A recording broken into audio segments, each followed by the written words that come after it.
নমস্কাৰ আপোনালোক সকলোকে পুনৰবাৰ স্বাগতম নস্মাই মজিদ বন্ধুসকল ব্লগতে চামক আজি 9টা গুৰুত্বপূৰ্ণ খবৰ। প্ৰথমটো খবৰ, পুনৰ শক্তিশালী ৰূপত নিষিদ্ধ ঘোষিত উগ্ৰপন্থী সংগঠন আলফা স্বাধীনতা দিৱসৰ দিনটোত ৰাজ্যৰ বিভিন্ন স্থানত বোমা সংস্থাপনৰ দাবী উগ্ৰপন্থী সংগঠন আলফাৰ আৰু বোমা সংস্থাপন কৰা স্থানৰ ফটোসহ প্ৰেৰণ কৰিছে ইমেইলত উগ্ৰপন্থী সংগঠন আলফাই। স্বাধীনতা দিৱসৰ দিনটোত ৰাজ্যৰ সৰ্বমুঠ 25টাকৈ স্থানত বোমা সংস্থাপনৰ দাবী আলফাৰ আৰু এই খবৰ বিয়পাৰ লগে লগে হাহাকাৰ লাগে অসম আৰক্ষীত। অসম আৰক্ষীয়ে সমগ্ৰ ঘটনা সন্দৰ্ভত তদন্ত আৰম্ভ কৰিছে আৰু লগতে ঘটনাস্থলীত প্ৰেৰণ কৰা হৈছে কেইবাটাও অসম আৰক্ষীৰ দল। পৰৱৰ্তী খবৰ, সাৱধান ৰাজ্যবাসী, ৰাজ্যত পুনৰ বতৰ ল'ব কালৰূপ। এই সন্দৰ্ভত ৰাজ্যৰ জিলাই জিলাই জাৰি কৰা হৈছে এলাৰ্ট। আগন্তুক 24 ঘণ্টাত ৰাজ্যত হ'ব ধাৰাসাৰ বৰষুণ, এই আগজাননী বতৰ বিজ্ঞান কেন্দ্ৰৰ। ৰাজ্যজুৰি পুনৰ বতৰ ল'ব কালৰূপ। এই সন্দৰ্ভত ৰাজ্যৰ জিলাই জিলাই জাৰি কৰা হৈছে এলাৰ্ট। 7 পৰা 11 চেণ্টিমিটাৰ পৰ্যন্ত হ'ব বৰষুণ। আগন্তুক 24 ঘণ্টাক লৈ IMDয়ে জাৰি কৰিছে এলাৰ্ট। অসমৰ কোন কোন জিলাত আগন্তুক 24 ঘণ্টাত ধাৰাসাৰ বৰষুণ হ'ব চাওঁ আহক। নলবাৰী, কাৰ্বি আংলং, লখিমপুৰ, মাজুলী, ডিব্ৰুগড়, কাছাৰ জিলাত হ'ব মুখলধাৰ বৰষুণ। এই কথা জনাইছে বতৰ বিজ্ঞান কেন্দ্ৰই। এই জিলাসমূহৰ উপৰিও গুৱাহাটী মহানগৰীৰ লগতে ৰাজ্যৰ আটাইকেইখন জিলাতে কম বেছি পৰিমাণে বৰষুণৰ সম্ভাৱনা আছে।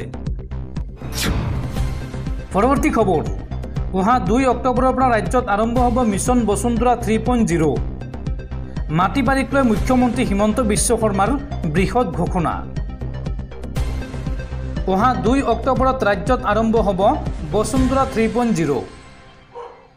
মুখ্যমন্ত্ৰী হিমন্ত বিশ্ব শৰ্মাই কৰিলে এই বৃহৎ ঘোষণা। পৰিয়ালৰ মাজত থকা মাটি বাৰী সমস্যা দূৰ কৰিব বসুন্ধৰা 3.0-এ। এজমালি পট্টা ভাঙি ব্যক্তিগতভাৱে ভগাই দিয়া হ'ব পট্টা। পট্টন কৰা হ'ব ভূদান আৰু গ্ৰামদানৰ মাটি। চৰকাৰী মাটিত থকা লোকে 1000 টকা প্ৰিমিয়াম দি মাটি নিজৰ কৰি ল'ব পাৰিব। আৰু লগতে গাঁৱৰ নামঘৰ, বিদ্যালয় আদি থকা মাটিৰ পট্টা দিব চৰকাৰে। স্বাধীনতা দিৱসৰ দিনটোত এই বৃহৎ ঘোষণা মুখ্যমন্ত্ৰী ডক্টৰ হিমন্ত বিশ্ব শৰ্মাৰ। দৰ্শকসকল আৰু বহুতো গুৰুত্বপূৰ্ণ খবৰ আছে।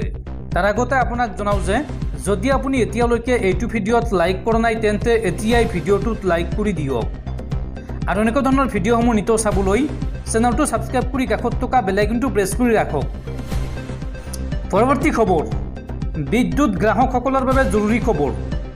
পূৰ্বতকৈ দুগুণ আহিছে নেকি আপোনাৰ বিদ্যুতৰ বিল? কিহৰ বাবে বৃদ্ধি পাইছে একে অনুপাতত থকা বিদ্যুতৰ বিল?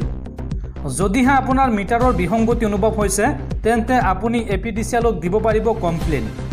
এই সন্দৰ্ভত মুকলি কৰা হৈছে 2টাকৈ হেল্পলাইন নম্বৰ। পূৰ্বতকৈ আপোনাৰ বিদ্যুতৰ বিল বেছিকৈ আহিছে নেকি? আপোনাৰ বিদ্যুৎ মিটাৰত বিসংগতি ধৰা পৰিছে নেকি? এই সন্দৰ্ভত APDCLৰ তৰফৰ পৰা গ্ৰাহকলৈ কৰা হৈছে ডাঙৰ ঘোষণা।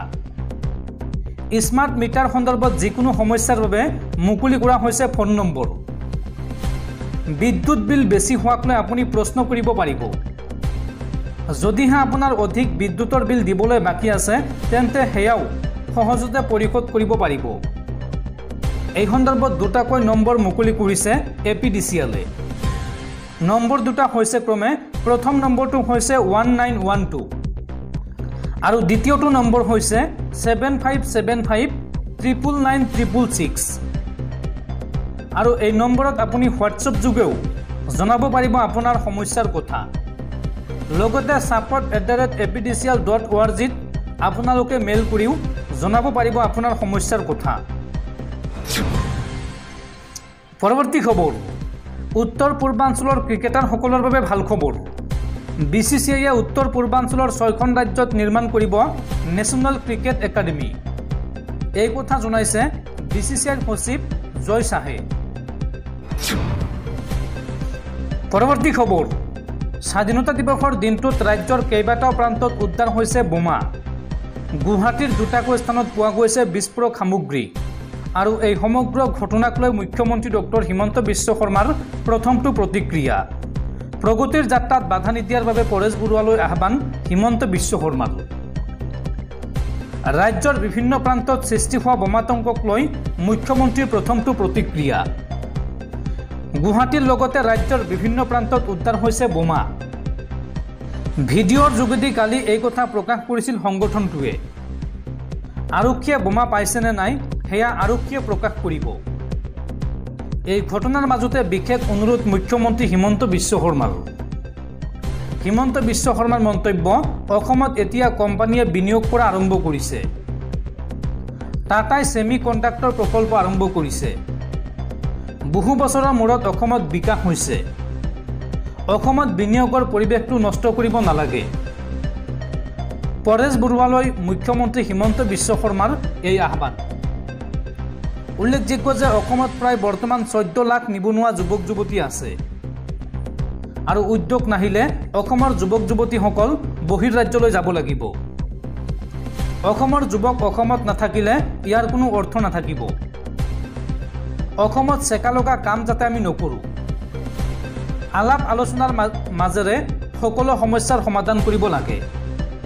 উল্লেখযোগ্য যে পূৰ্বেও আলফাক আলোচনাৰ কথা কৈছিল মুখ্যমন্ত্ৰীয়ে আৰু আজি পুনৰবাৰ আলোচনাৰ কথা উল্লেখ কৰিলে মুখ্যমন্ত্ৰী ডক্টৰ হিমন্ত বিশ্ব শৰ্মাই।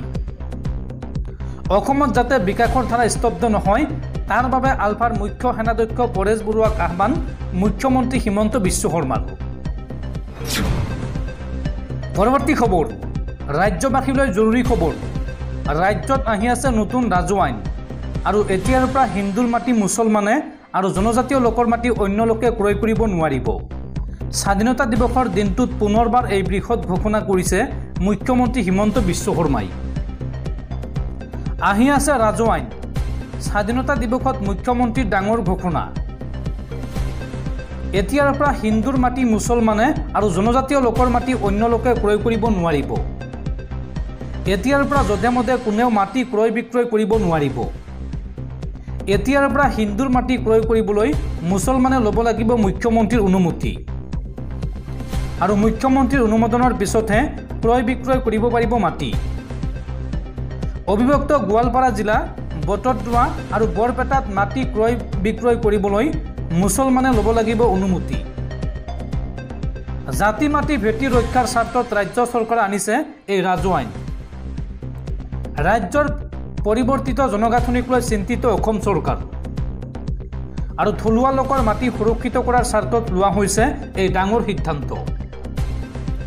চাহ বাগিচাৰ মাটিৰ অধিকাৰ কেৱল চাহ বাগিচাৰ লোকৰ মাজতহে থাকিব। যধে মধে কোনেও কিনিব নোৱাৰিব চাহ বাগিচাৰ মাটি। স্বাধীনতা দিৱসৰ দিনটোত এইসমূহ বৃহৎ ঘোষণা কৰিছে মুখ্যমন্ত্ৰী ডক্টৰ হিমন্ত বিশ্ব শৰ্মাই। পৰৱৰ্তী খবৰ, স্বাধীনতা দিৱসৰ দিনটোত ৰাজ্যৰ বিভিন্ন প্ৰান্তত বোমা সংস্থাপনৰ দাবীক লৈ প্ৰথমটো প্ৰতিক্ৰিয়া ডিজিপি জিপি সিঙৰ। আলফাই দাবী কৰা মতে ৰাজ্যৰ 25টা স্থানত বোমা সংস্থাপন কৰিছিল আৰু উদ্ধাৰ হোৱা সামগ্ৰী বোমা বুলি নিশ্চিত কৰা নাই এতিয়ালৈকে অসম আৰক্ষীয়ে। পৰীক্ষাৰ বাবে ফৰেনচিকলৈ প্ৰেৰণ কৰা হৈছে উদ্ধাৰ হোৱা সামগ্ৰী। বোমা সংস্থাপনৰ দাবীক লৈ এই মন্তব্য ডিজিপি জিপি সিঙৰ। ৰাজ্যৰ বিভিন্ন প্ৰান্তত বোমা সংস্থাপনৰ দাবীক লৈ প্ৰথমটো প্ৰতিক্ৰিয়া অসম আৰক্ষীৰ ডিজিপি জিপি সিঙৰ। উদ্ধাৰ হোৱা সামগ্ৰী বোমা বুলি নিশ্চিত কৰা নাই অসম আৰক্ষীয়ে। উদ্ধাৰ হোৱা সন্দেহজনক সামগ্ৰী পৰীক্ষা কৰিছে আৰক্ষীয়ে আৰু পৰীক্ষাৰ বাবে ফৰেনচিকলৈ প্ৰেৰণ কৰা হৈছে উদ্ধাৰ হোৱা সামগ্ৰী। লখিমপুৰ, শিৱসাগৰ, নলবাৰী, নগাঁৱত উদ্ধাৰ হৈছে সন্দেহজনক সামগ্ৰী আৰু এই পৰ্যন্ত গুৱাহাটীৰ 2 স্থানত সন্দেহজনক সামগ্ৰী উদ্ধাৰ হৈছে। ঘটনা সন্দৰ্ভত আৰম্ভ কৰা হৈছে আইনী তদন্ত আৰু তৎপৰ হৈ আছে বম ডিছপ'জেল স্কোৱাড।